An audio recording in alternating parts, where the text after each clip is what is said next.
Jake had always been drawn to the macabre. Old cemeteries, abandoned houses, forgotten corners of the city, he loved capturing them through his camera lens, a scratched Canon he'd picked up at a thrift store for $20.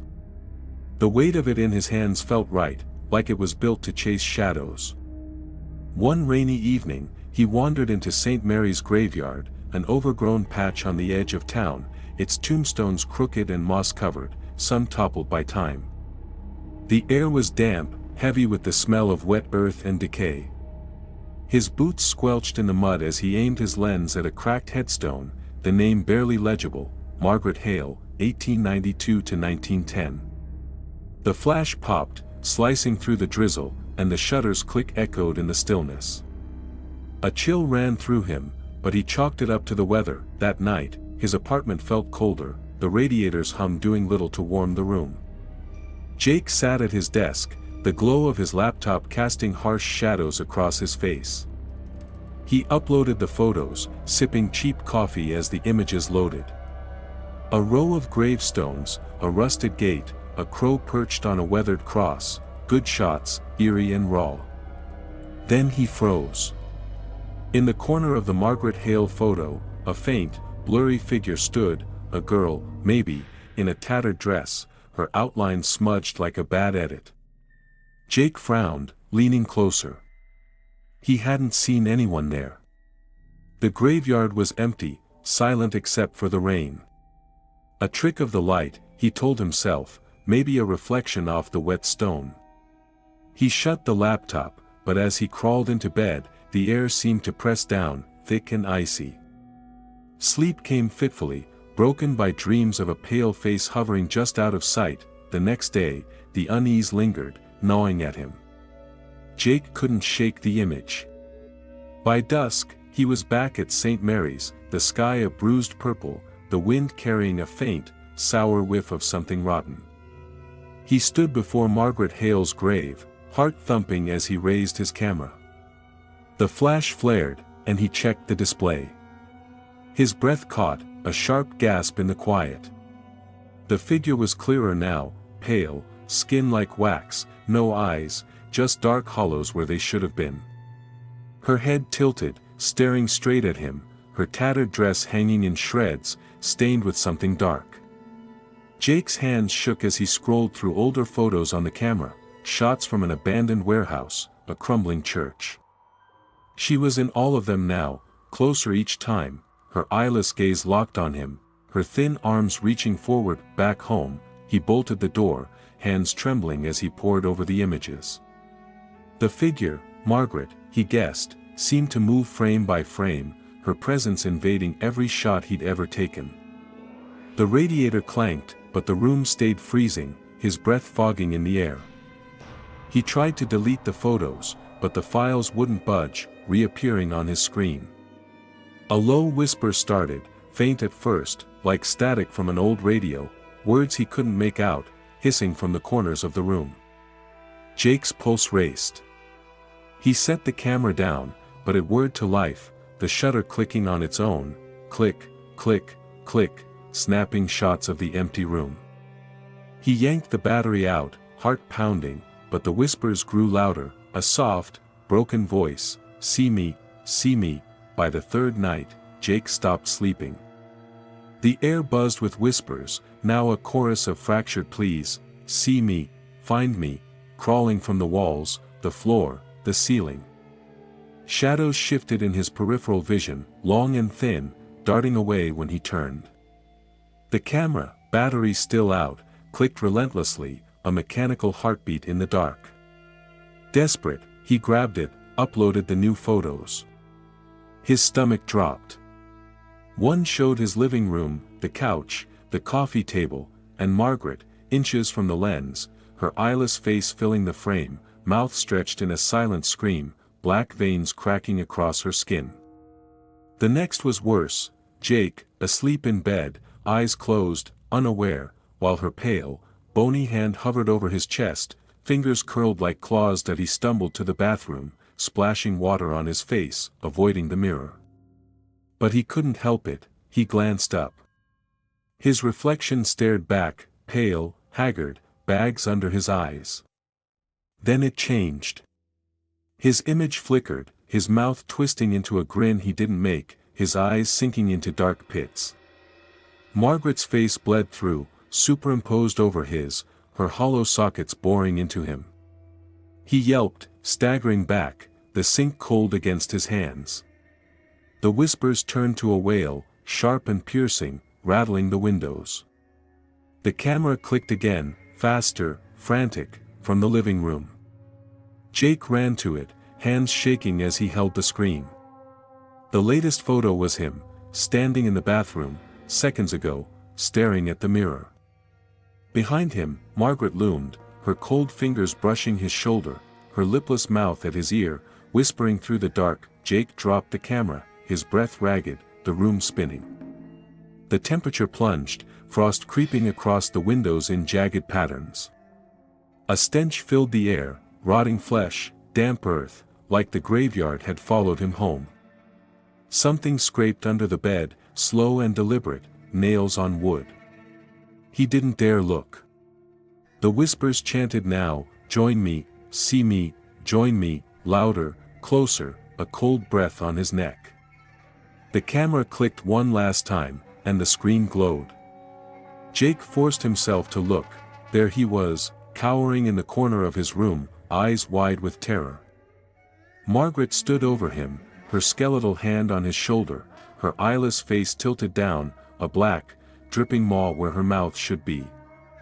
The scraping grew louder, the shadows closed in, and Jake knew, whatever he'd captured in that graveyard wasn't just in the photos anymore.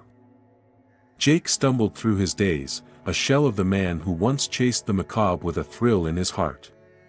His hands trembled constantly now, fingers twitching as he clutched his coffee mug, the bitter liquid sloshing over the rim.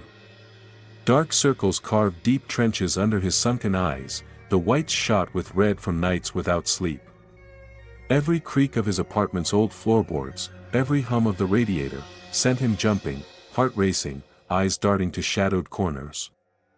The events of St. Mary's graveyard, Margaret Hale's eyeless face in his photos, the scraping under his bed, cold fingers on his ankle, haunted him.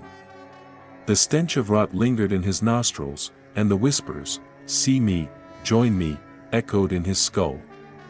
Last night, sleep had betrayed him again. In a dream, he was trapped in a narrow, wooden box, Margaret's coffin, dirt sifting through cracks, piling on his chest, choking his breath. Her laugh, guttural and grinding, rang in the dark as he clawed at the lid, splinters jabbing under his nails, his screams muffled by the earth. Determined to understand, Jake locked the cursed Canon camera in a desk drawer, the key a cold weight in his pocket, and turned to answers. He hunched over his laptop, the screen's glow harsh against his pallid face, searching for St. Mary's graveyard. Old articles flickered up, grainy scans from 1910, headlines stark, "Tragedy at St. Mary's, Fever Claims Young Woman." Margaret Hale, just 18, succumbed during a brutal outbreak, but whispers in the margins told a darker tale. A botched quarantine, panic in the town, and rumors she'd been buried alive, her screams heard for days, ignored by a fearful mob. A gravedigger's account, scrawled in a 1911 paper, chilled Jake, claw marks gouged the coffin's interior, her fingers bloody, nails torn. By the 1920s, St. Mary's was shunned, folks vanished near the gates, shadows moved in the fog, a curse born of Margaret's wrong. Jake drove to the town library, a crumbling brick relic, its air thick with dust and the must of old books. Piles of records towered, ledgers, clippings, journals, yellowed and brittle. A flickering bulb buzzed overhead, casting jittery shadows as he dug in. The librarian, a gaunt woman with gray hair and eyes like chipped ice, watched him. "St. Mary's? Bad place," she rasped, sliding a leather-bound journal across the counter. "Don't look too long, or they'll look back." Jake's skin prickled. The groundskeeper's notes rambled, they stare through mirrors, through water, begging to be seen. Margaret cries at night, angry, trapped. A faded 1910 photo slipped out, Margaret, alive, in a high-necked dress, her eyes wide, piercing, hauntingly familiar, like they'd followed him from his own photos. The town legend claimed her burial bound the dead to St. Mary's, a curse of unrest, their souls tethered to the soil. Driving home, the whispers chased him. A child's voice, small and broken, sobbed "Jake" from the car radio, static crackling around it. He slammed the off button, heart pounding, and glanced at the rearview mirror. A shadow flitted across the street, tall, blurred, gone when he whipped his head around. The sky hung heavy, gray clouds pressing low, and his apartment loomed, its windows dark, watching. The whispers grew, a low hum weaving his name, "Jake, see us," slipping from the air, the walls, the shadows of his mind. Back in his apartment, Jake's hands shook as he checked the drawer. The key turned, but the lock rattled, a low thunk echoing inside. He yanked it open, and there sat the Canon, pristine, its lens glinting like an eye. He'd had enough. Grabbing a hammer from his toolbox, he smashed it, lenses shattered, the body splintered, plastic and metal raining to the floor. He panted, sweat dripping, and dumped the wreckage in the trash, his breath ragged. The room stilled, the air thick, but an hour later, a hum vibrated the table, low, alive, warm to the touch. Jake froze. The camera was back, whole, unscarred, sitting on his desk, the lens fogging with a breath-like mist, as if something exhaled from within. He stumbled back, heart hammering, and it reappeared again, on his bed, sheets rumpled around it, then inside the fridge, cold and gleaming among the leftovers, clicking softly when he turned away, the shutter snapped, unprovoked. Click, click, click, a relentless pulse. Jake's hands trembled as he checked the screen, dread coiling in his gut. Photos loaded, St. Mary's, mossy unmarked graves, fog twisting like tendrils. Faces filled the frames, distorted, pleading, men, women, children, mouths stretched in silent cries, eyes hollow, hands clawing at the image's edge. Then, a new shot, the Canon itself, on the floor, shadows pooling around it, pale hands reaching from the lens, fingers long and bent, nails black. A sob broke from the photo, choking and childlike, wet and desperate. Another image flickered, Margaret's face, eyeless, her maw dripping red, blood seeping from the screen, staining Jake's hands, sticky and warm. Her laugh erupted, low and grinding, rattling dishes in the sink, a glass in his hand cracking, shards slicing his palm, blood welling up, the air turned colder, a biting chill that fogged his breath. Lights dimmed, flickering, casting the room in a sickly yellow glow. Jake glanced at the mirror, his reflection gone, replaced by a muddy grave, tombstones jutting like teeth. Margaret's face flickered in the glass, her eyeless sockets locked on him, her mouth curling into a slow, twisted smile, black ooze dripping down the frame. The hum of the camera grew, a living buzz, and another click sounded, behind him, under the couch, from the ceiling, snaps echoing from everywhere, relentless, hungry, the haunting turned vicious. Scratches burned across Jake's arms, his neck, red welts rising, bleeding slow and hot. He stared, horrified, as the marks shifted, forming words, "CUS," etched into his skin, stinging like acid. Hands grabbed from under the couch, gray and bloated, nails splintered, yanking at his ankles, cold and unyielding. He stumbled, kicking free, and caught a face at the window, eyeless, pale, dripping black, pressed to the glass, then gone in a blink. A wet trail of ooze snaked across the floor, slick and dark, leading to the bathroom. A gurgle bubbled from the drain, low and choking, like a throat drowning in blood, and the sink sputtered, spewing a thick, black sludge that reeked of death. The air grew fouler, rotting meat one moment, then burnt hair, a sickening mix that choked him. Sounds layered, childlike sobs, Margaret's grinding laugh, a distant scream that pierced his ears, nails scraping inside the walls, frantic and close. Shadows crawled faster, jerking across the ceiling, one taking Jake's shape, mimicking his stumble, his raised hands, then lunging, its form dissolving into a blur of claws and teeth. Jake's mind frayed. He saw his reflection in a spoon, dead, eyes white, skin gray, mouth slack. His name whispered in his own voice, a mocking echo from the empty hall. A hot, wet breath grazed his ear, though he stood alone, and he spun, heart racing, finding nothing but shadows. His sanity cracked. The sobs from the photos wailed louder, a chorus of pain, and the camera clicked, unceasing. Jake's hands shook, blood from his cut palm dripping, as he saw the images, graves, faces, hands, all pressing closer. The room turned against him, lights buzzed, flickered out, plunging him into dark. The stench burned his throat, and a low growl rumbled, vibrating the floor. He clutched his head, visions flashing, Margaret's face, inches away, laughing, then screaming, her voice in his skull, his body trembling as the shadows closed in. The camera's assault intensified. Jake checked the screen, dread a weight in his chest.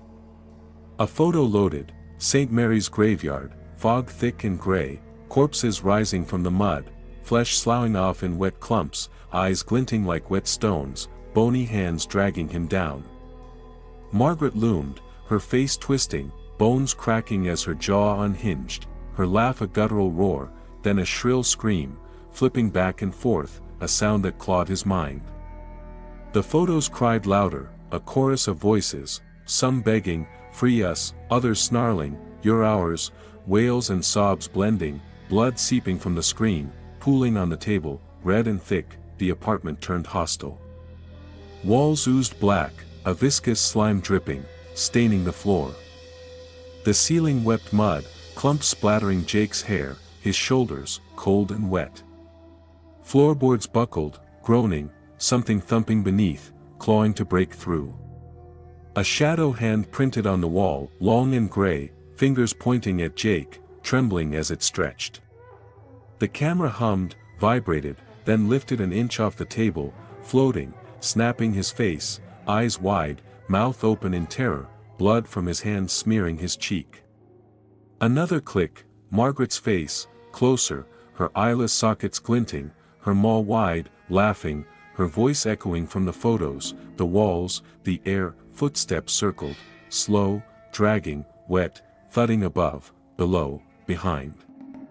A child's handprint appeared in the ooze, small and gray, fingers splayed. A voice whispered, "You're next, Jake," from the ceiling, soft and cold, then roared, shaking the room. The photos piled up, spilling from the camera, Jake sinking in mud, dead faces pressing close, teeth gnashing, eyes hollow, hands tearing at his clothes. The air pulsed, icy, the stench a wave of rot and despair.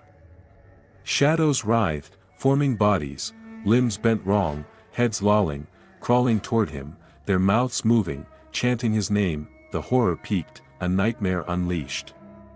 A figure crawled from the closet, neck snapped at an angle, jaw unhinged, laughing with Margaret's grinding voice, a sound that rattled Jake's bones.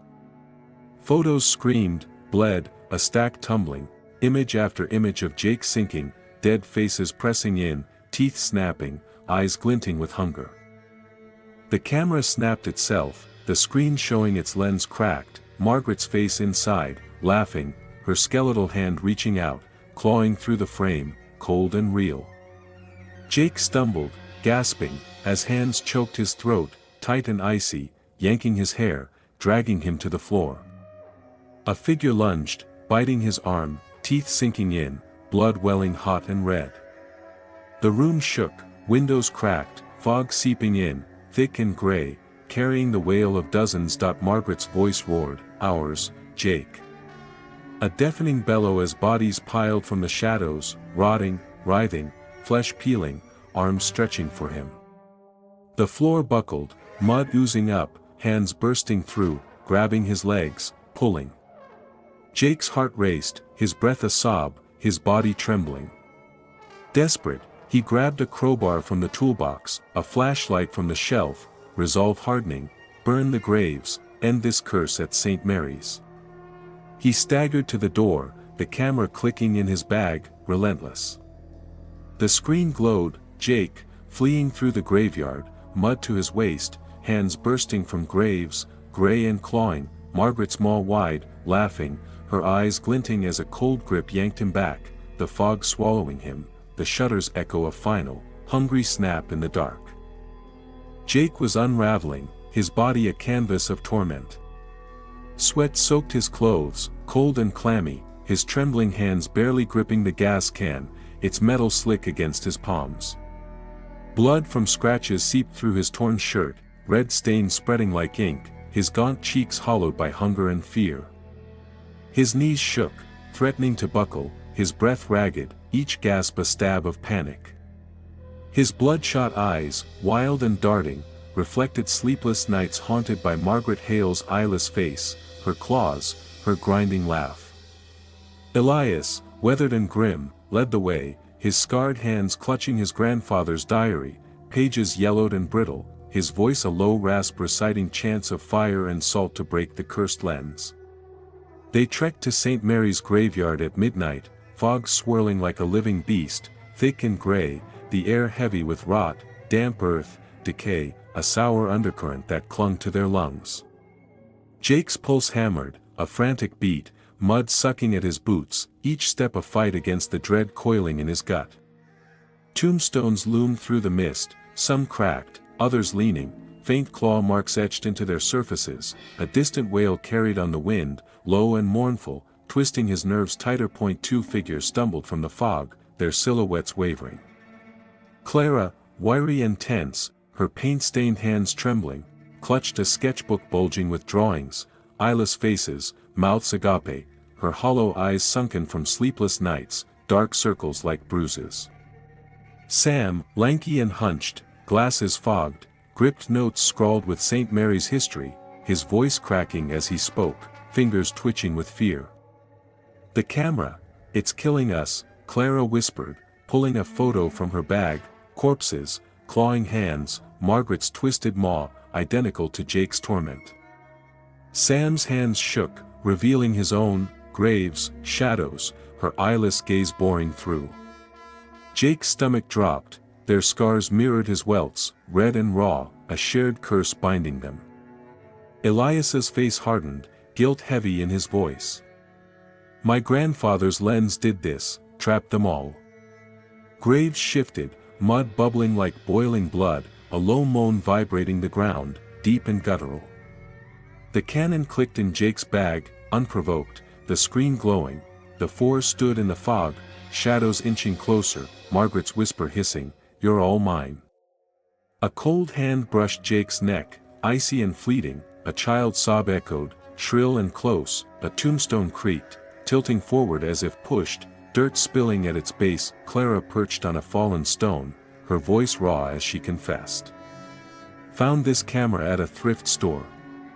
Shot my art, portraits, landscapes, but prints bled with faces, wailing, eyeless, clawing at the edges." Her sketchbook, now a shrine of horrors, held drawings that moved, screaming faces sketching themselves in the dark, her studio reeking of blood. Sam stammered, glasses slipping, "Mine was from an estate sale." Photographed graves for research, voices begged, "Free us," from the shots, cold hands waking me at night. His notes rewrote themselves, words like "trapped" scrawling in red ink, pages curling as if burned. Both bore scratches, deep and red, heard whispers, felt icy grips, their torment echoing Jake's. Elias paced, diary open, his voice heavy. "My grandfather forged this lens in 1910, thought he trapped soul's essence. Margaret was buried alive, a mistake, and it backfired, bound the dead to St. Mary's, raging, feeding on fear." The cannon hummed, scalding Jake's hand through the bag, a searing heat that pulsed like a wound. It snapped wildly, click, click, click, images flooding the screen, cracked tombstones, rotting hands clawing at Clara, Sam, Jake, fingers bony and gray, nails splintered. A photo wailed, a childlike cry, desperate and wet, blood dripping from the frame, staining their fingers, sticky and warm. Margaret's laugh erupted, a bone-rattling grind, shaking the ground, the fog thickening, hiding tall, blurred shapes, jerking, lurching in the mist. A shot showed the cannon, its lens reflecting the four, their faces melting, eyes replaced by Margaret's hollow, white stare, unblinking. The air froze, breath fogging thickly, stars swallowed by the haze. A tombstone tilted, dirt spilling like a wound, a gray handprint forming in the mud, pointing at them. Whispers chanted, "Jake. Clara. Sam," a chorus growing louder, relentless. A crow landed nearby, eyes red, cawing their names in a jagged rhythm, the ground pulsing beneath their feet, a heartbeat of the dead, the haunting turned feral. Gashes ripped across Jake's chest, Clara's arms, Sam's legs, bleeding hot, the wounds spelling, bound, in raw, burning lines, pain searing like fire. Hands burst from graves, gray and clawed, snagging ankles, yanking hard, mud sucking at their boots with a hungry slurp. A corpse, eyeless, oozing black, crawled from the earth, head twisting at a sick angle, lunging at Sam, its jaw snapping, then fading into mist mid-strike. Cold fingers choked Jake, tight and icy, raked Sam's back, leaving red welts, tugged Clara's hair, strands tearing free, left in the mud. A nail gouged Jake's forearm, blood welling, a sharp sting, Clara's wrist bruised under a bony grip, purple blooming, Sam's glasses cracked, a claw grazing his eye, his yelp lost in the chaos. They stumbled, hearts hammering, screams swallowed by the fog, the stench shifted, decay to burnt flesh, then sour blood, choking their lungs, clogging their throats. Sounds piled up, moans, shrieks, a child's sob, nails gouging earth, bones snapping like dry twigs. Shadows writhed, mimicking their moves, Jake's stumble, Clara's flinch, Sam's hunch, then split, lunging with jagged maws, teeth glinting in the dark. A bell tolled, off-key, from nowhere, a wet gurgle bubbling from a grave, like drowning lungs, the air thick with death. Jake's mind reeled, he saw his face, dead, eyes hollow, in a muddy puddle, gray and slack. Clara heard her voice scream, raw and distant, from the void. Sam's sister pleaded, "Save us," faint and desperate, from the fog, her voice a knife in his chest. Elias barked, "Fear feeds them, fight it," as a wet tongue licked their necks, slimy and cold, trailing across their skin. Jake's shadow walked alone, grinning, mocking him. Clara smelled her childhood home burning, acrid and sharp. Sam felt his sister's hand, icy, tugging his sleeve. Though he stood alone, Elias thrust the diary forward, voice hoarse and cracking. "Salt Margaret's grave, burn the camera, chant to free the souls, our only shot." Clara, hands shaking, sketched a ritual circle in the mud, lines jagged, her paint-stained fingers smearing blood from scratches, the circle glowing faintly, lines shifting like veins. Sam, glasses slipping, found the tombstone, cracked, oozing red, the name Margaret Hale, pulsing faintly, a heartbeat in stone. They poured gas, the sharp scent cutting through the rot, scattered salt, crystals glinting in the flashlight's beam, their hands quaking. The cannon buzzed, an angry hum, snapping their faces, Jake pale, Clara wide-eyed, Sam trembling, Elias grim, fear frozen in each frame. Elias recited the chant, voice faltering, words ancient and heavy. Sam stumbled, mud swallowing his notes, pages burning in his hands, ashes spelling, "Stay," in the dirt, graves bled, red streams pooling, soaking their boots, the ground slick and hungry. Corpses rose, flesh peeling in wet clumps, eyes glinting like wet stones, clawing at them, fingers bony and sharp. Margaret's voice screamed, "Mine," her form flickering in the fog, maw-wide, bones snapping as her jaw unhinged, a grotesque stretch. Photos howled, begging, "End it," cursing, "You're ours," blood seeping, dripping thickly, a shot showing Clara's face, half-rotted, screaming in agony. Fog choked the air, dense and gray, the ground quaking, mud pulling at their feet, a relentless grip. Tombstones toppled, crashing with dull thuds, shadows clawing walls of mist, hands reaching, gray and twisted. The camera floated, vibrated, snapped, the four, tangled in mud, sinking, hands digging into their flesh, a nightmare in light. Wind howled, carrying screams, a grave splitting nearby, exposing bones that twitched, clawing at the air. Horror surged, a tidal wave of terror. Corpses swarmed, rotting, staggering, rasping their names: Jake, Clara, Sam, Elias, voices wet and broken, a chorus of the damned.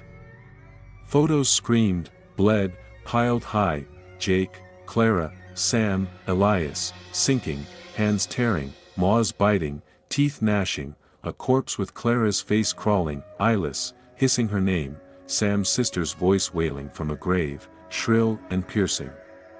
The camera snapped itself, lens cracked, Margaret lunged, claws real, eyes wild, shrieking, her form bursting from the frame, a skeletal horror. Hands choked Jake, tight and cold, dragged Clara by her legs, bit Sam's arm, blood flowing hot, pain searing, his glasses falling, crushed in the mud. Jake swung the gas can, splashing a corpse, its flesh hissing. Clara clawed at the mud, gasping, nails breaking. Elias lit a match, flames roaring, the camera burning, acrid smoke curling, but Margaret roared, forever, as corpses piled, writhing, flesh sloughing off, fog suffocating, a gray wall closing in. The ground split, mud pulling, voices booming, a cacophony of rage and hunger. They chanted Elias's words, voices trembling: release the bound, break the lens. Fire blazing, salt scattering, the camera melting, hissing and popping, flames licking the night.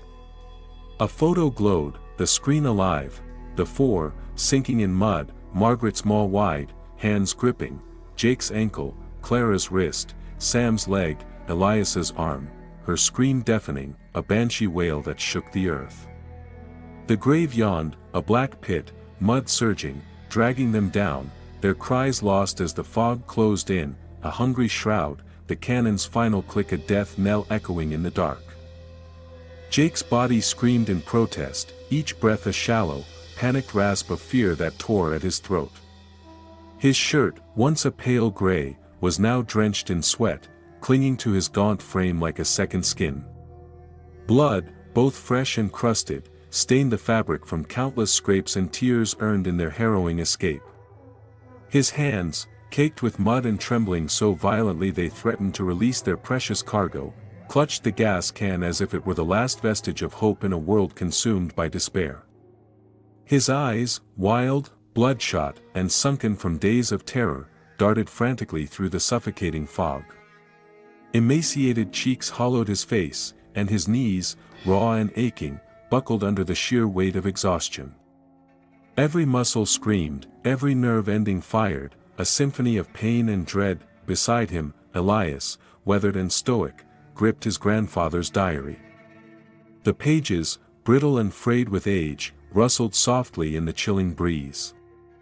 His scarred hands, usually steady as stone, trembled almost imperceptibly as he recited the ancient, guttural chants, words of fire, salt and blood, meant to unbind the malevolent lens. His voice, hoarse from fear and exertion, was barely a whisper against the omnipresent silence of the grave. Clara, her paint-stained hands quivering, clutched her sketchbook to her chest. Its pages, once pristine, were now warped and swollen with mud, a testament to their nightmarish journey. Her hollow eyes, reflecting the sleepless nights haunted by bleeding drawings, scanned the shifting shadows, each flicker a potential horror. Sam, lanky and pale, his glasses fogged and cracked, clung to his tattered notes.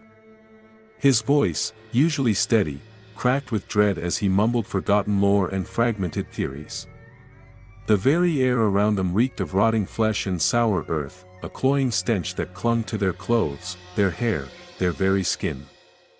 Their pulses raced like trapped animals, a frantic rhythm against the chilling backdrop of the graveyard. Their escape from the grave pit had been a brutal struggle, a climb through thick, cold mud that clung to their limbs, dragging them back with every upward lurch. The fog, a malevolent entity in itself, choked their lungs, stealing their breath and blurring the already terrifying landscape. Now, standing amidst the silent sentinels of death, the graveyard's menace deepened. Tombstones pulsed with a faint, unnatural glow, a sickly green light that seemed to emanate from within the very stone. Some were shattered into jagged shards, their broken forms like gnashing teeth, while others were carved with writhing, screaming figures, their silent agony etched into the cold rock. A banshee-like wail, sharp and bone-chilling, pierced the fog, sending crows scattering into the inky blackness above, their panicked cuz echoing the terror in their hearts. They staggered to Margaret's grave, a desolate mound of earth under a leaning, crumbling stone. Battered and bruised, they clung to defiance, a desperate ember against the encroaching darkness. Jake's lip bled where he had bitten it in a desperate attempt to stifle a scream. Clara's vibrant paints were smeared with mud, her fingers raw and bleeding from digging through the earth. Sam's hands twitched erratically, his precious notes torn and muddied, the ink bleeding into illegible smudges. Elias's eyes, usually sharp and clear, burned with a self-inflicted guilt, a silent accusation against his own lineage. For a fleeting moment, a flicker of hope ignited in their weary eyes. Clara, despite the trembling in her hands, began to sketch a new ritual circle in the mud, her lines shaky but deliberate, each stroke a prayer for salvation. Sam, his voice still cracking with dread, recalled a half-forgotten myth, a dark whisper of blood sacrifice needed to appease vengeful spirits. Elias, his gaze fixed on the ancient diary, found a new page, its brittle surface revealing a horrifying hint. The lens, the cursed artifact, anchored Margaret's malevolent spirit to this plane, and only their mingled blood could sever her hold. Desperation, however, was a relentless predator. Jake's voice cracked, raw with fear and exhaustion, as he pleaded for a way out, any way out.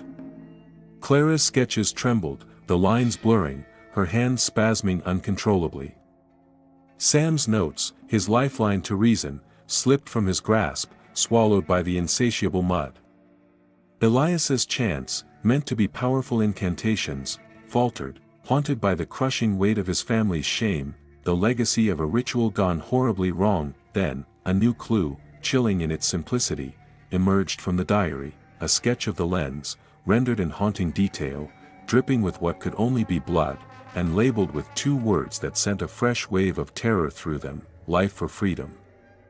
The ground beneath their feet began to tremble, a low, guttural moan shaking the very earth, vibrating through their bones. Graves cracked open, spewing forth black, viscous mud that boiled like a living wound, a festering sore on the face of the cemetery. The cannon, half melted but still pulsing with an unnatural light, clicked in Jake's bag, its screen flickering erratically, a chaotic kaleidoscope of static and fleeting images. The four of them sank deeper into the muck, the insatiable mud clawing at their limbs, threatening to swallow them whole. Margaret's whisper, once a faint rustle on the wind, now roared in their minds, a deafening declaration of ownership: all mine. Sensory dread intensified, each detail a fresh assault on their frayed nerves. Icy fingers, unseen but undeniably present, grazed Jake's spine, leaving a burning chill in their wake, a phantom touch that made his skin crawl. A child's laugh, high-pitched and cruel, echoed from a nearby grave, a sound that twisted their stomachs into knots. A tombstone, ancient and weathered, suddenly split down the middle, oozing a thick, black ichor that reeked of death, a putrid, sickening odor that gagged them. The fog, already dense, thickened further, swallowing what little light remained, transforming the graveyard into a realm of pure, impenetrable darkness. Shapes flickered within its swirling depths, tall, twisted, barely discernible forms. Watching them with an unseen, malevolent gaze, the horrors of the graveyard had begun to manifest within their minds, twisting their waking hours into a tapestry of shared nightmares. Jake recounted a vision that had left him gasping for air, raw terror etched onto his face.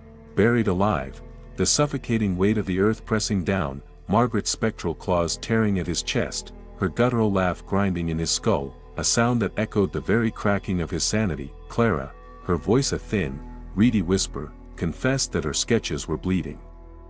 The faces she drew, innocent and harmless just days before, now morphed into her own, contorted in silent screams.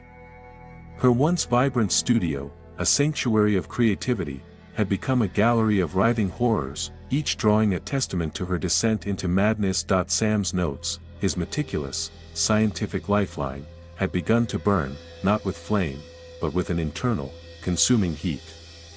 The words, once neat and precise, rewritten themselves, forming jagged, blood-red letters that screamed, "Die," across the pages. His family's voices, his gentle mother, his carefree sister, now pleaded from the graves, their cries cutting deep into his soul, a torment more profound than any physical wound. Elias, his face a mask of profound guilt, revealed the dark secret of his grandfather's past. The 1910 ritual, meant to capture errant souls and bind them, had instead cursed Margaret after her living burial, her rage now an eternal, consuming fire. He spoke of the desperate attempts to contain her, of the desperate attempts to forget. Their pain deepened, a visceral manifestation of their shared torment. Jake's fresh scratches festered, oozing pus, each throb a reminder of Margaret's pervasive presence. Clara's hands, once smooth with creativity, were now blistered and raw, peeling in patches, her fingers raw and bleeding. Sam's glasses, already cracked, splintered further, blurring his vision, making the spectral horrors around them even more indistinct and terrifying. Elias's old scars, relics of past encounters with the supernatural, reopened, blood seeping through his shirt, a stark reminder of the legacy of his family's cursed past. The lens, they realized with a sickening lurch, bound not just souls, but Margaret's vengeance, thriving on their despair, each fear feeding her insatiable power. The cannon, charred and warped from its earlier abuse, scalded Jake's hand, burning his skin as he clutched it. It snapped wildly, its lens a malevolent eye, capturing grotesque images in rapid succession, graves erupting in geysers of black mud, skeletal hands reaching out from the earth, dragging Clara, Sam, Jake, and Elias down into the abyss, their faces twisted in silent agony. A photo on the screen wailed, a child's desperate cry echoing from the pixels, blood pooling on the digital surface, then dripping, sickeningly, onto their boots. Margaret's laugh, a bone-shattering grind that vibrated through the very air, shook the fog, causing the blurred shapes to lurch closer, jerking, eyeless abominations. Then, a shot froze on the screen, a horrifying tableau, the cannon itself, its lens reflecting their contorted faces, which then melted, grotesquely, into Margaret's eyeless maw, her scream vibrating the frame, a silent testament to their impending doom. The camera, it seemed, was not just a tool, but a conduit for their deepest, most personal horrors. A photo of Jake's mother appeared, her eyes gouged out, her spectral hands clawing at him, her voice, distorted and agonizing, begging him for release. Clara's art studio, once a haven, now blazed in a frame, consumed by an inferno, her screams echoing from the digital fire. Sam's sister, her face half-rotted, reached out from a grave in a chilling shot, her eyes wide with a silent plea. The air around them turned glacial, breath freezing in their throats, each exhalation a white plume that vanished into the enveloping darkness. The fog, once merely an impediment, now swallowed all light, rendering them blind to anything beyond their immediate vicinity.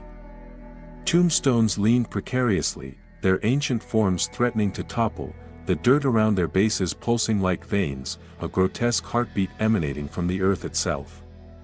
Gray handprints, smeared and distorted, appeared on the stones, pointing accusingly at them, silent condemnations etched in spectral grime. Whispers, at first faint, then growing in intensity, screamed their names: Jake, Clara, Sam, Elias, a deafening, relentless chorus that pounded against their skulls, threatening to shatter their sanity. The atmospheric dread intensified. Crows, hundreds of them, swarmed above, their eyes glowing an unnatural, malevolent red, screeching their names in a jagged, discordant cacophony that ripped through the silence. The ground beneath them quaked, a deep rumble like a primordial beast stirring beneath the earth, and cracks, wide and jagged, spiderwebbed across the surface, threatening to swallow them whole. The attacks were no longer mere psychological torments, they were visceral, physical assaults that tore at their flesh and shattered their resolve. Gashes, searing and agonizing, tore at Jake's throat, Clara's back, and Sam's chest, bleeding hot, crimson lines that spelled out "mine" in searing, jagged script across their skin. The pain was like fire, a relentless agony under their skin that promised to consume them whole. Hands, gray and skeletal, erupted from the mud around them, yanking at their ankles, clawing at their flesh with splintered, rotting nails. A corpse, bloated and eyeless, oozing black ichor, lurched from a nearby grave, its head snapping at Clara, decaying teeth grazing her arm before it faded mid-chomp, a terrifying apparition that left a lingering chill. Cold, spectral claws choked Jake, slashed Sam's arms, ripping through his clothes, and tore at Clara's sketchbook, shredding pages into the insatiable mud. The onslaught was relentless, each strike weakening them further, their screams lost in the suffocating embrace of the fog. A sharp, searing agony erupted in Jake's hand as a rotting nail pierced his palm, blood dripping onto the already saturated earth. Clara's ankle twisted, bruised and swollen under a bony, unyielding grip. Sam's ear bled, raw and stinging, a claw having raked across it. Elias's shoulder gashed open, a deep wound that soaked his jacket in a sickening red. They were bleeding, broken, and each blow brought them closer to oblivion. The stench, already unbearable, shifted, morphing from the putrid scent of rotting flesh to the acrid smell of charred bone, then to the metallic, sickening aroma of rancid blood. It choked their lungs, gagging them, filling their mouths with a bitter, nauseating taste. The sounds piled upon each other, a cacophony of hellish noise, piercing shrieks, guttural moans, the desperate wail of a child, nails scraping against cold stone, bones crunching like gravel under an unseen weight. Shadows, formless and menacing, mimicked their every panicked movement. Jake's desperate stagger, Clara's gasping breaths, Sam's involuntary flinch, then lunged, their maws gaping, teeth flashing in the oppressive darkness. A church bell, warped and discordant, clanged from the void, its mournful toll echoing the death knell of their hopes. A grave hissed, a chilling sound, and steam, thick and viscous, rose from its depths, reeking of boiling flesh, the ground underfoot suddenly hot, burning their souls.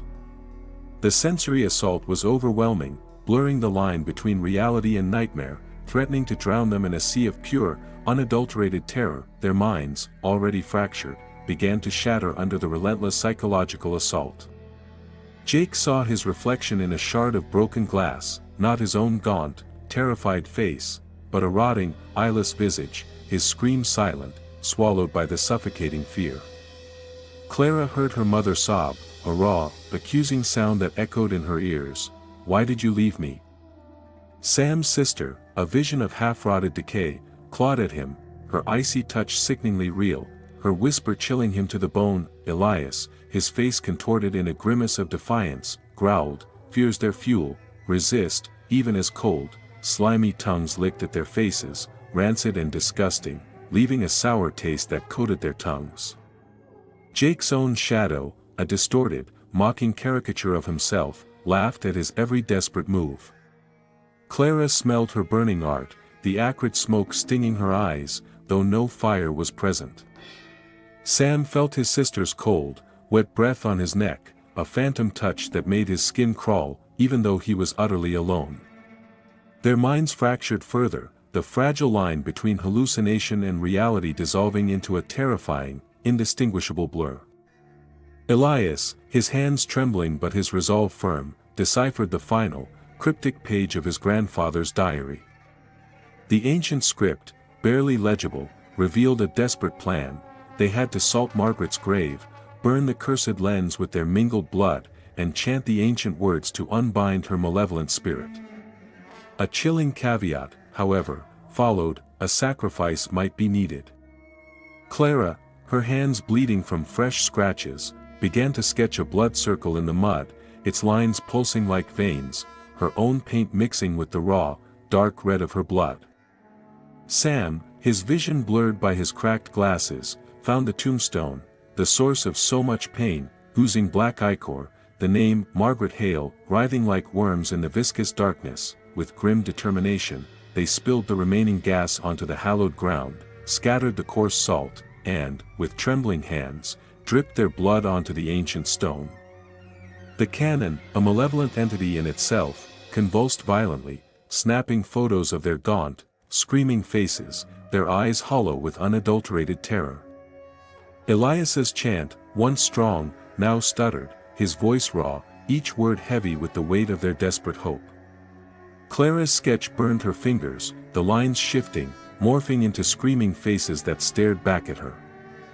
Sam's blood sizzled on the stone, a thin plume of steam rising, and Jake's cut palm throbbed with a dull ache, a sickening reminder of the diary's final, chilling warning, one life for all.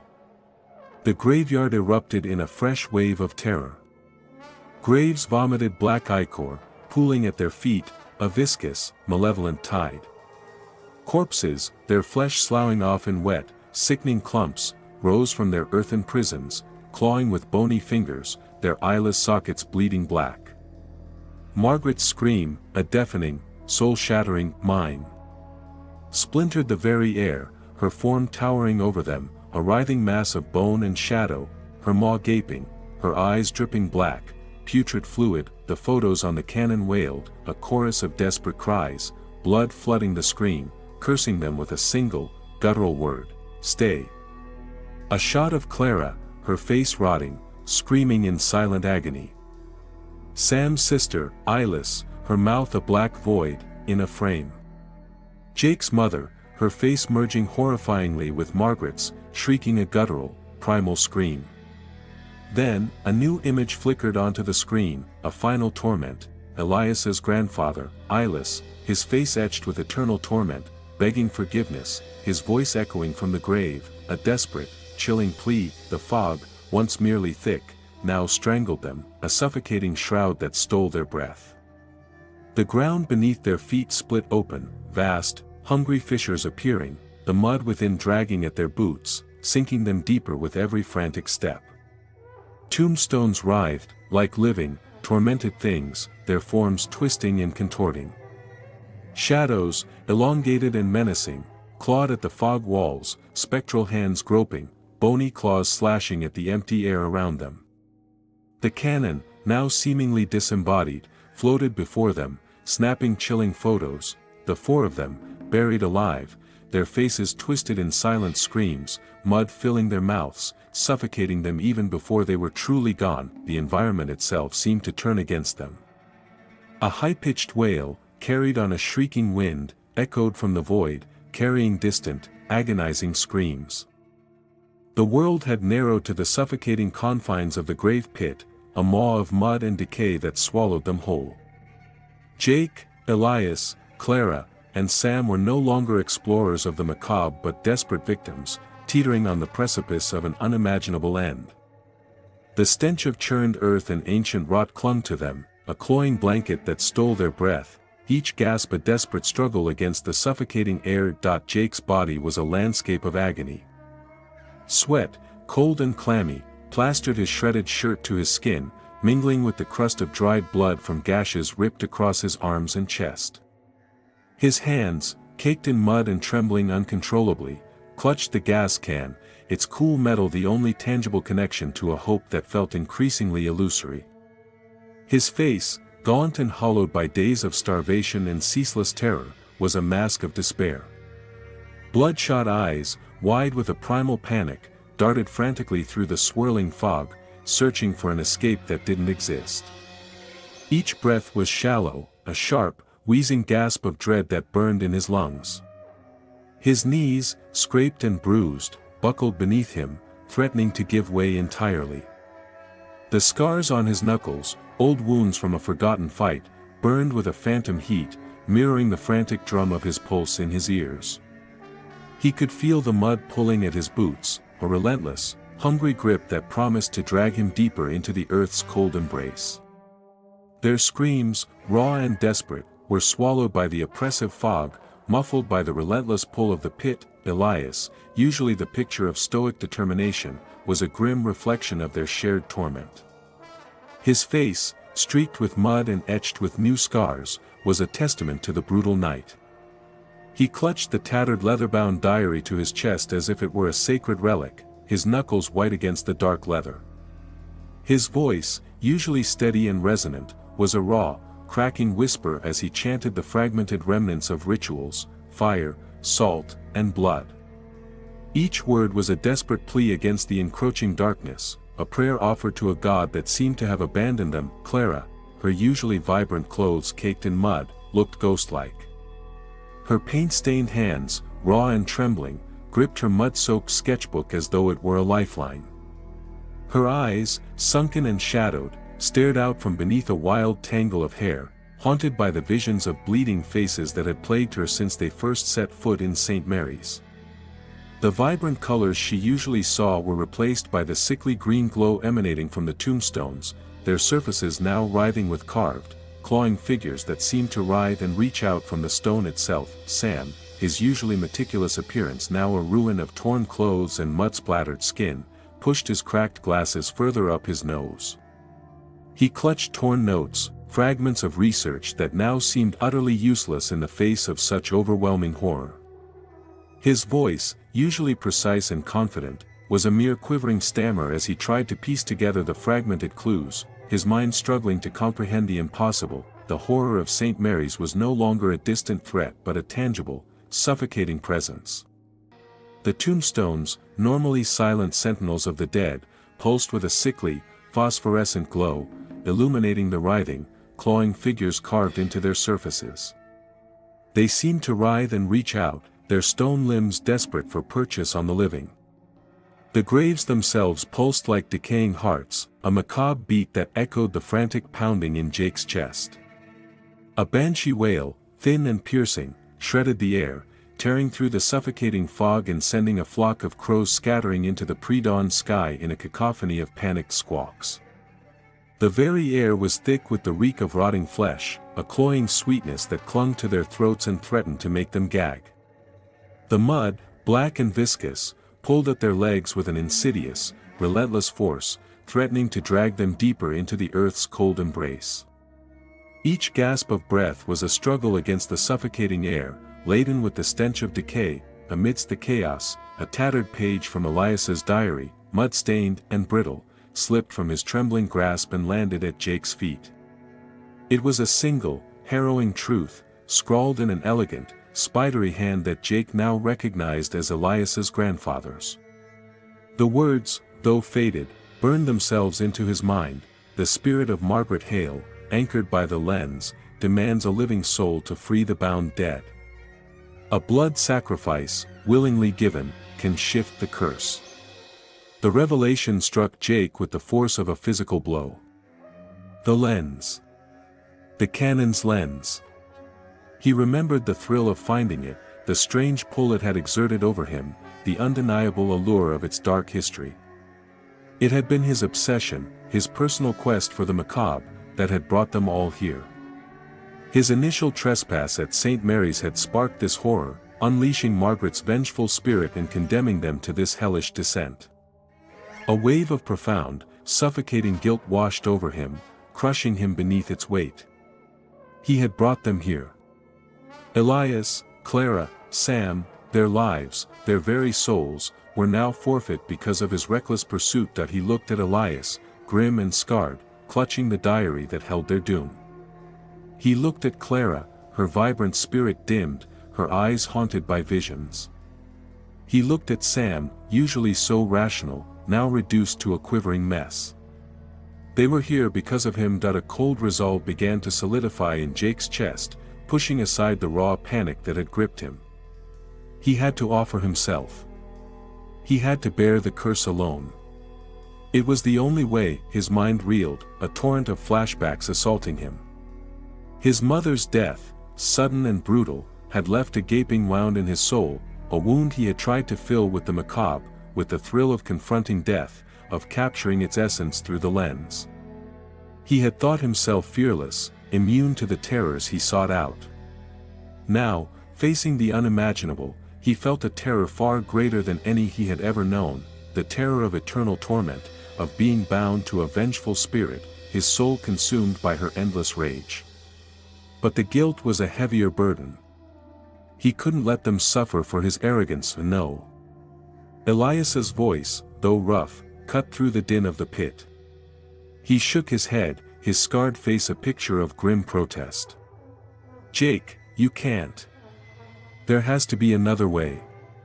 Clara, her eyes wide with fear, scrambled towards him, her mud-stained hands reaching out, begging. "Jake, please. Don't do this. We'll find a way out, together." Her voice cracked, tears mingling with the mud on her face. Sam stammered, his voice barely audible above the escalating sounds of the graveyard. But the implications, the transference of the curse, it's unknown." Jake's resolve, however, only hardened. His gaze met Elias's, then Clara's, then Sam's. Despite the shaking of his body, despite the frantic drumming of his pulse, his voice emerged steady, resolute. "It's the only way." He swallowed, tasting blood and grit. "This is on me. I brought us here. I have to be the one to pay the price." He ignored the protests, the pleas. He had made his decision. The image of Margaret's eyeless face, the whispers of her name, the scratching claws that tore at his soul, they would be his alone. The very earth seemed to recoil from Jake's declaration. The graves around them erupted, bursts of black, viscous mud spraying into the air, revealing glimpses of crumbling coffins and bone shards. A guttural roar, primal and ancient, shook the earth beneath their feet, reverberating through their bones and rattling their teeth. The sound was not human, not animal, it was the sound of unleashed, raw spiritual power, a manifestation of Margaret Hale's boundless rage. The cannon, lying half-melted in the mud near Jake's hand, suddenly clicked, a perverse, almost mechanical sound. Its cracked screen flickered to life, displaying a horrifying tableau, the four of them, buried alive, their faces contorted in silent screams, shadows ripping at their flesh. And then, Margaret's whisper, amplified, echoing from the camera itself, screaming into their minds, "One for all." It was a chilling confirmation of Jake's decision, a dark affirmation from the entity that sought their destruction, dread, cold and sharp, coiled in Jake's stomach. Icy claws, invisible but palpable, raked across his back, leaving trails of chilling fire. He cried out, instinctively arching his back, but there was nothing there. It was a phantom touch, a torment that reached beyond the physical. A child's sob, faint and mournful, drifted through the fog, only to morph seamlessly into Margaret's chilling, echoing laughter, a sound that seemed to tear at the fabric of reality itself.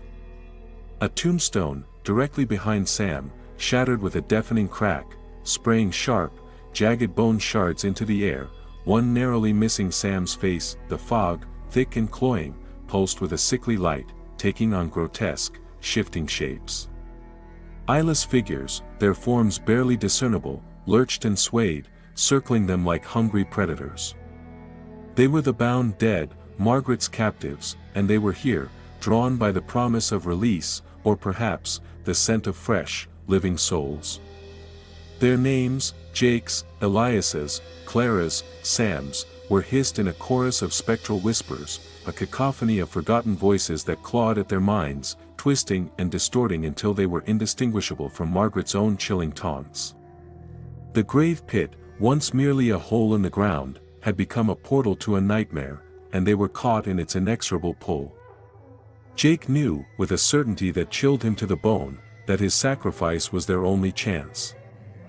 The air in the grave pit was thick with the tang of fear and the metallic scent of blood, a prelude to the horrors that were to unfold. Jake, his body trembling, his mind a maelstrom of guilt, finally spoke, his voice hoarse and raw. "It's my fault," he rasped, the words tearing from his throat. "My goddamn photography. My obsession with St. Mary's. I woke her. I brought this on all of us. You're all here because of me."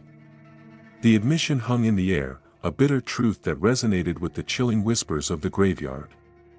Black ooze, thick and viscous, seeped from the gashes and scratches on his arms and chest, a physical manifestation of the corruption that had seeped into their lives. Each oozing wound burned, a constant reminder of the torment he had unleashed. Clara, her face pale and drawn, her eyes wide with a terror that transcended the physical, clutched her sketchbook like a shield. I can't stop drawing her, she whispered, her voice barely audible. My mother. Eyeless. Bleeding. It's not my hand. It's hers. She's twisting me, showing me things. Her normally vibrant hands, raw and blistered from the constant friction of charcoal and paper, trembled uncontrollably. The visions she saw, forced upon her, were a constant torment, the line between her own artistry and Margaret's malevolent influence blurring into a terrifying nightmare. Sam, his cracked glasses reflecting the sickly glow of the pulsed tombstones, stared blankly at the crumpled notes in his hand. My research, it's rewriting itself, he stammered, his voice filled with a profound dread. He held up a page, revealing his usually meticulous script distorted, the word guilty scrawled across it in what looked disturbingly like dried blood. My sister. I hear her. Pleading. From the graves. She's trapped too, isn't she? His vision blurred, the words on the page swimming before his eyes, replaced by the spectral image of his sister, her face etched with despair. Elias, his jaw clenched, his eyes burning with a desperate resolve, finally spoke the truth that had haunted him for generations. My grandfather, he began, his voice laced with pain. He tried to trap her. To contain her. His ritual, it only bound her tighter, fueled her rage. She's been waiting. For an opening. For a new anchor. As he spoke, the scars that marred his face, fresh from the night's horrors, began to bleed afresh, thin rivulets of dark blood tracing paths down his mud-streaked skin. The weight of his family's legacy, a legacy of occult dealings and botched rituals, pressed down on him, a burden of guilt that mirrored Jake's own. The collective anguish of the group, their fear, their guilt, was a tangible force, a grotesque feast for Margaret Hale. The cannon's lens, lying half buried in the mud, seemed to hum with a malevolent energy, feeding on their despair. Margaret's power swelled, an unseen tide rising around them. Her spirit, unseen yet undeniably present, manifested as a shadowy distortion in every glimmer of light, every reflection in the water, every polished surface of a tombstone. Her presence was a suffocating shroud, her icy breath a constant reminder of their impending doom. Elias, his face grim, unfolded the tattered diary page, his fingers tracing the ancient script. This is it, he said, his voice firm despite the tremble in his hands. The final chant. To shift the curse. It requires blood from all, salt to purify, fire to burn the lens, and a willing soul to take the curse. His eyes met Jake's, a silent understanding passing between them. Clara, her hands still trembling, picked up a stray piece of charcoal. With a grim determination, she began to sketch on the muddy ground, forming a crude blood circle. The lines seemed to writhe and undulate, as if imbued with a life of their own. As she drew, she pricked her finger, and her blood, dark against the black mud, dripped onto the sketch, animating the lines, making them pulse with a faint, crimson glow. Sam, driven by a morbid fascination or perhaps a desperate hope, stumbled through the fog, drawn by an unseen force. He stopped before a crumbling, ancient tombstone, its surface pitted and scarred. It was Margaret Hale's grave. Black, viscous ichor oozed from cracks in the stone, and her name, carved into the weathered surface, seemed to pulse with a sickly, rhythmic glow. He recoiled, but knew instinctively that this was the anchor point that a silent agreement passed between them. Jake's sacrifice. It was the only way. Clara's tears flowed freely, silent streaks down her mud-stained cheeks, as she watched Jake. Sam shook his head slowly, his lips pressed into a thin, grim line, unable to articulate the depth of his reluctance. Elias's jaw was clenched so tight it looked like stone, his eyes betraying the profound pain of accepting this grim necessity. Jake, however, was quiet. His acceptance was bone-deep, a heavy, resolute weight in his heart. There was no hesitation, only a grim determination. With solemn, trembling hands, they performed the ritual. Elias poured the coarse salt into Clara's blood circle, its white crystals stark against the crimson. Sam, his hand shaking, splashed the gas from Jake's can over the cannon, which lay menacingly in the center of the circle. Then, one by one, they knelt. Elias cut his palm, and his blood joined Clara's on the mud. Sam, a reluctant but determined participant, followed suit. Finally, Jake, his face a mask of resolute purpose, opened the gash on his arm, allowing his blood to flow freely, mingling with theirs in the grimy concoction. As their blood mixed, a dark, churning vortex seemed to open within the circle. The cannon convulsed, its shattered casing rattling, emitting a low, guttural hum. The screen, though cracked, flickered to life, snapping photos of their faces, gaunt, screaming, framed by the swirling fog, eternally doomed. Each click of the shutter was a hammer blow, sealing their fate. The air in the pit froze, their breath misting and icing in the frigid grasp of Margaret's rising power. The suffocating fog, now denser than ever, swallowed all light, plunging them into a chilling twilight where shapes blurred and shadows danced with malevolent intent. The graves around them, now fully awake and enraged, vomited black sludge, a viscous, foul-smelling effluent that pooled around their ankles.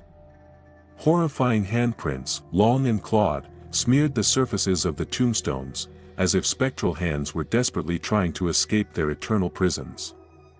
From the very ground, from the shifting fog, from the very air, a chorus of whispering voices rose, a relentless, chilling dirge.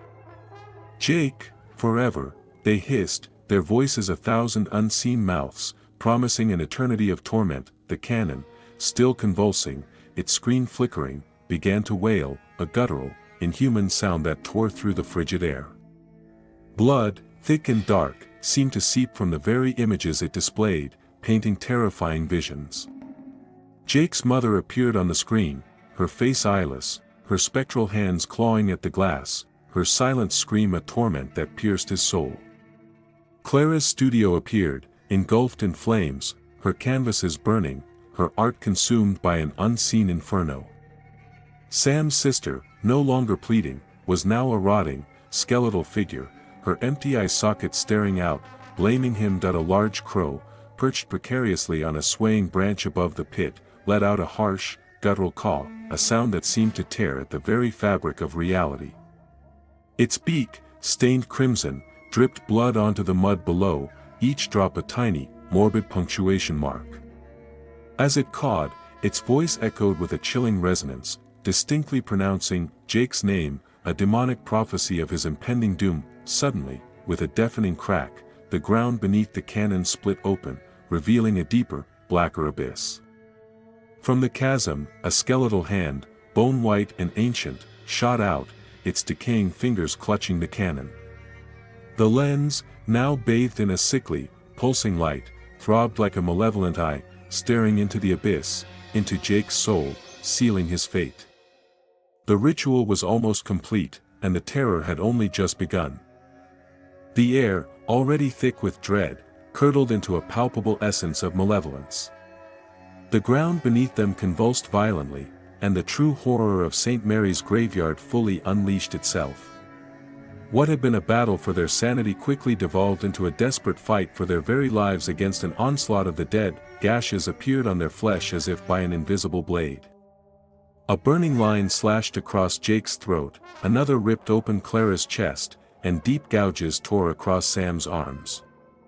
Blood welled up, hot and viscous, and as it flowed, it seemed to spell out a chilling message in burning lines on their skin: "Take him." The wounds burned with an internal fire, a constant, agonizing reminder of the spirit's relentless demand. A sharp, searing pain exploded in Jake's chest as an unseen nail, impossibly long and brittle, pierced his flesh. Blood, warm and profuse, gushed from the wound, soaking his shirt and chilling him to the bone. Clara cried out as a dark, blossoming bruise appeared on her arm, spreading rapidly, bone-deep, as if a spectral grip had crushed her limb. Sam's cheek split open, a fiery line left by a claw that had seemingly materialized from thin air. Elias, already weakened, gasped as a sharp crack echoed through his ribs, blood seeping through his coat, staining the fabric a grim, dark red. The attacks were relentless, but Jake bore the brunt of them, Margaret's spectral claws marking him as her chosen prey, her property. From the churning, black mud, skeletal hands burst forth, their bony fingers tipped with ancient, brittle nails. They latched onto Jake's legs, yanking downwards with surprising force, threatening to drag him into the reeking mire. His screams, raw and animalistic, tore from his throat, swallowed almost immediately by the suffocating fog. A grotesque, bloated corpse, its eyes sunken hollows, lurched out of the mud, a macabre puppet animated by unseen strings. It lunged at Clara, its putrid jaw unhinging, biting into her shoulder with a sickening wet crunch before dissolving into mist mid-strike, leaving behind only the searing pain and the taste of decay. As Jake struggled, spectral claws wrapped around his throat, squeezing, cutting off his breath. Another set ripped across Sam's back, tearing through his clothes and leaving agonizing furrows in his skin. Clara's mud-soaked sketchbook, her last link to her art, was shredded by unseen forces, its pages scattering like dying leaves. The very fabric of their reality was twisting, their senses overwhelmed by the escalating horror. The stench in the pit mutated, shifting from the overwhelming reek of rot to the acrid smell of charred flesh, then to the cloying, metallic scent of rancid blood, each new odor more suffocating than the last. It clung to their throats, burning their nostrils, forcing them to choke on the corrupted air, sounds piled upon sounds, a cacophony of the damned. Shrill shrieks pierced the air, followed by mournful wails that seemed to echo from the very depths of the earth. The innocent sob of a child, mournful and desperate, morphed into a guttural growl. They heard the sickening scrape of nails gouging earth, the brittle crack of bones snapping, a symphony of torment that assaulted their eardrums and burrowed into their minds. Shadows, no longer mere absences of light, mimicked their every move.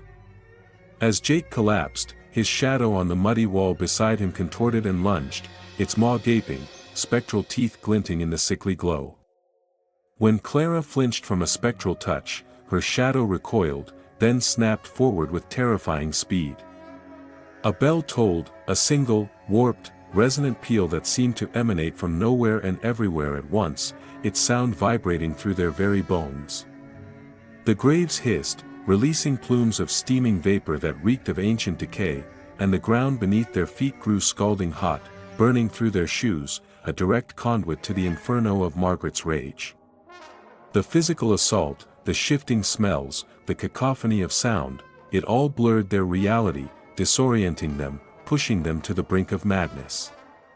Margaret's presence was no longer a chilling whisper but a suffocating, undeniable weight, pressing down on them, stealing their breath, crushing their spirits. The physical torment was agonizing, but the psychological assault was far more insidious, tearing at the very fabric of their sanity. Jake's eyes fell upon a still, murky puddle in the mud. For a terrifying instant, he saw his own reflection staring back at him, not his own face, but a rotting, eyeless visage, its mouth stretched into a silent scream. A scream that wasn't his own, yet echoed relentlessly inside his skull, a chilling testament to his fracturing mind. His own shadow, writhed, contorted, and began to strangle itself, its spectral hands tightening around an unseen throat, a silent, mocking laughter bubbling from its distorted form. Clara clutched her head, her face contorted in agony. Her mother's wail, now clear and distinct, echoed in her mind, "You failed me." The accusation pierced her soul, a torment far worse than any physical wound. She smelled it then, acrid and pungent, the unmistakable scent of her childhood home burning, a phantom fire that seared her nostrils and brought tears to her eyes, replaying a traumatic memory she had long suppressed. Sam gasped, recoiling as if struck. His sister, no longer just a voice, now appeared before him, a spectral figure with skeletal nails digging into his heart, their icy touch chilling him to his very core. The pain was excruciating, real in its phantom torment. He could feel her desperation, her accusation, her fear, all of it transferred directly into his soul. Elias, despite his own bleeding wounds and cracked ribs, tried to rally them, his voice raw but resolute. "Hold on, Jake's choice," he bellowed, a desperate attempt to anchor them to the grim reality of their mission. But even as he spoke, cold, rancid tongues seemed to lick at their faces, wet and putrid, a physical manifestation of the decaying spirits surrounding them. Jake's mind, already pushed to the brink, finally fractured. Visions of Margaret's coffin, splintered and rotting, filled his sight. He saw her face, contorted in an eternal scream, and then, inexplicably, her face merged with his own. He was Margaret, and Margaret was him. Her screams, her rage, her torment, it all became his. His consciousness shattered into 1,000 shards, each piece reflecting the eyeless face of Margaret Hale, her laughter echoing eternally in his mind, binding him to her forever. The line between the living and the dead, between his reality and Margaret's nightmare, had dissolved entirely. The air in the grave pit crackled with an unbearable tension, a charged silence that preceded the storm. Elias, his voice raw and breaking, began to chant the final incantation from the diary. Each word was a struggle, a desperate plea torn from his throat, his breath rasping in the frigid air. With trembling hands, they poured their mingled blood onto Margaret's grave, Jake's flowing heaviest, a crimson river over the ancient, defiled stone. The coarse salt scattered over the grave, sizzling and hissing as it met the ichor oozing from the earth. Then, with a desperate flick of a lighter, the gas ignited, a sudden, explosive burst of fire that momentarily illuminated the horror surrounding them. Clara's blood circle, drawn with her own tormented hand, pulsed with a sickly, crimson light, its lines writhing like trapped snakes, infused with a malevolent life. Her screams, raw and primal, mingled with Elias's desperate chant, a terrifying duet of human anguish and supernatural power. Sam, his hands shaking violently, dropped his notes into the flickering flames. As they curled and blackened, the word "one" appeared in burning letters, a chilling prophecy of Jake's impending fate. Jake, his face a mask of grim resolve, knelt before the burning grave. He pressed his bleeding arm against the cannon, his blood sizzling and steaming on the cracked lens. A sickening crack echoed through the pit as the lens finally shattered, not a clean break, but a grotesque fracture, as if the very glass recoiled from the sacrifice. As Elias's chant faltered, his voice choking on the fumes and the raw emotion, Clara's sketching hand convulsed. The very paper in her sketchbook seemed to catch fire, and the faces she had drawn, her mother's, Sam's sisters, their own, distorted in screaming agony before dissolving into ash. Sam cried out, his blood boiling in his veins, steam rising from his open wounds as if his life force itself was being consumed. Jake's vision blurred, the world dissolving into a kaleidoscopic nightmare. Margaret's eyeless face, vast and consuming, filled his entire field of view, her empty sockets staring into his very soul. The diary's warning, echoing in Elias's mind, became horribly clear: the curse would not be broken, only shifted to the willing, binding them forever. The moment Jake's blood touched the shattered lens, the graveyard erupted in a final, cataclysmic display of Margaret's unleashed wrath. Graves burst open with explosive force, black ichor flooding the pit, its foul stench overwhelming. Corpses, ancient and rotting, rose from their muddy beds, their flesh peeling from their skeletal forms, their decaying limbs reaching, clawing at Jake. Their eyes, once empty sockets, now glowed with the same malevolent, bleeding black light as Margaret's own, a horrifying reflection of her consuming rage. Her scream, "Mine," tore through the air, a deafening shriek that vibrated through their very bones, shattering the last vestiges of their composure. Margaret's form coalesced from the swirling fog and rising decay, a towering, writhing mass of shadows and pain. Her maw gaped open, revealing an endless void, and her spectral claws lashed out, tearing at the very air, leaving icy trails of agony in their wake. The cannon, still clutched by the skeletal hand from the ground, began to wail anew, its shattered screen now completely drowned in a crimson tide of spectral blood. The images it projected were no longer mere visions but living torments: Jake, buried alive, suffocating in the suffocating earth; Clara's mother, rotting and eyeless, her face a mask of eternal despair; Sam's sister, clawing at her own flesh, trapped in an unending cycle of torment. Then, a new horror flickered onto the screen: Elias's grandfather's face, eyeless and contorted in agony, begging silently from the photo, his voice a chilling echo that seemed to emanate from the very depths of the pit. The cannon, in its final, horrific act, snapped a picture of Jake's sacrifice, his soul tearing, a visceral rending of his very being, as Margaret's spectral claws, sharp as razor wire, sank deep into his essence, binding him to her forever. The world around them dissolved into a chaotic maelstrom. The fog, no longer merely dense, now became a living entity, strangling them, stealing their breath, its icy tendrils tearing at their exposed skin. The ground beneath their feet split open with groaning cracks, deep fissures revealing the black, churning abyss below. The mud, now knee-deep, seemed to swallow them whole, its viscous grip pulling them downwards. Ancient bones, brittle and yellowed, rose from the depths of the earth, clawing at the empty air, reaching for purchase on the crumbling reality. The tombstones, those silent witnesses to centuries of death, began to melt and distort, their carved faces stretching and screaming in silent agony, consumed by the overwhelming power unleashed by the ritual. Shadows, vast and menacing, swarmed around them, coalescing into monstrous forms, their spectral claws raking at the very fabric of their reality, tearing at their sanity. Through the chaos, the cannon, its shattered lens still pulsing with a malevolent light, seemed to float above the churning mud, consumed by spectral flames. It snapped one final, horrific photo: Jake, alone, sinking deeper into the black mud, his face a mask of despair, as Margaret's vast, gaping maw, a vortex of shadow and torment, consumed him whole. The wind howled, a banshee's cry that tore at their skin, flaying them with invisible whips. A grave, directly beside Jake, split wide open, revealing the horrifying sight of Margaret's coffin, splintered and ancient. From within, a skeletal hand, long and brittle, emerged, its bony fingers beckoning Jake, a silent, horrifying invitation to his eternal torment. The ritual was complete. Jake was bound. And the nightmare had only just begun.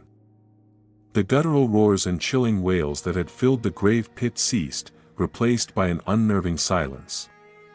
The ritual had succeeded, but at a devastating cost. Margaret Hale's monstrous spirit, recoiling from the immense power of Jake's sacrifice, was finally bound. The dead, no longer animate puppets of her rage, settled back into their restless slumber. Elias, Clara, and Sam staggered free, their bodies still bruised and battered, but their torment inexplicably lifted. The phantom scratches on their flesh faded, the spectral whispers that had haunted their minds fell silent.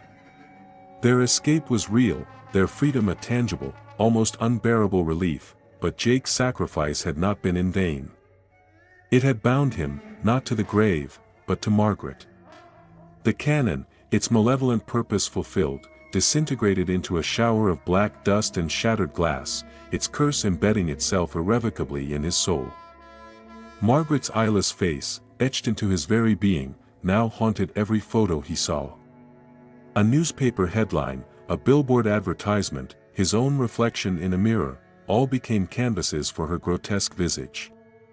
Her whisper, a chilling caress of his name, Jake, mine, became the relentless rhythm of his heartbeat, a constant, insidious drone in his mind. Unseen claws, sharp and agonizing, scraped at the edges of his sanity, a torment that was eternal, inescapable. The swirling multitude of corpses that had assaulted them in the pit dissolved into nothingness, their forms fading like smoke. Yet, Jake still saw them, their eyeless sockets fixed on him, their silent accusations a constant shadow. Margaret's dark presence, an unseen burden, trailed him wherever he went, her chilling laughter shattering his fragile attempts at sleep. Elias, Clara, and Sam, their salvation bought with Jake's soul, stumbled away from St. Mary's graveyard. Their bodies ached, their minds were scarred, but they were free. In their eyes, however, lingered a profound guilt, a silent acknowledgement of the terrible price paid for their lives. They had survived, but he had paid for it. Jake wandered, a cursed outcast, his steps heavy, his existence a perpetual nightmare. Days bled into weeks, weeks into months, and months into years. He found himself in a desolate diner, drawn by an instinct for human connection, only to find the faces in the faded photographs on the wall transform into Margaret's eyeless grin. He screamed, a raw, guttural sound that tore from his throat, but no one heard him. The diner patrons, absorbed in their own lives, merely glanced at him, a strange, disheveled man talking to himself. His vision shifted, a permanent distortion. Every camera, every frame, every photo he saw, was now a gateway to her. Her face, eyeless, grinning, bleeding, stared back at him from every image, a constant, horrifying reminder of his servitude. Desperate, he tried to burn them, to erase her from his sight. He gathered every photo he could find, his own old prints, discarded newspapers, magazines. He stacked them in an abandoned alley, struck a match, and watched them curl into ash, hoping to burn her out of his mind. But the next morning, they reappeared, blood-soaked and intact, lying on his doorstep, in his pockets, under his pillow. His hands, raw and blistered from the futile attempt, were a testament to his unending torment. Years passed. Jake aged, his once dark hair now streaked with gray, his face etched with lines of despair. He became a ghost, shunning mirrors, avoiding cities, fleeing from the very sight of people. His mind was a cage of Margaret's voice, her whispers his constant companion. His body, once strong, was now marked by jagged scars, self-inflicted wounds where he had desperately clawed himself in futile attempts to silence her, to rip her from his flesh, to escape the torment that was embedded deeper than skin. He was utterly, tragically alone, bound to a torment that no one else could see, no one else could understand. Old and broken, Jake sat in the crumbling remains of an abandoned house, the dust-choked air heavy with the scent of decay that mirrored the decay within his own soul. He held a single, final photograph in his trembling hands.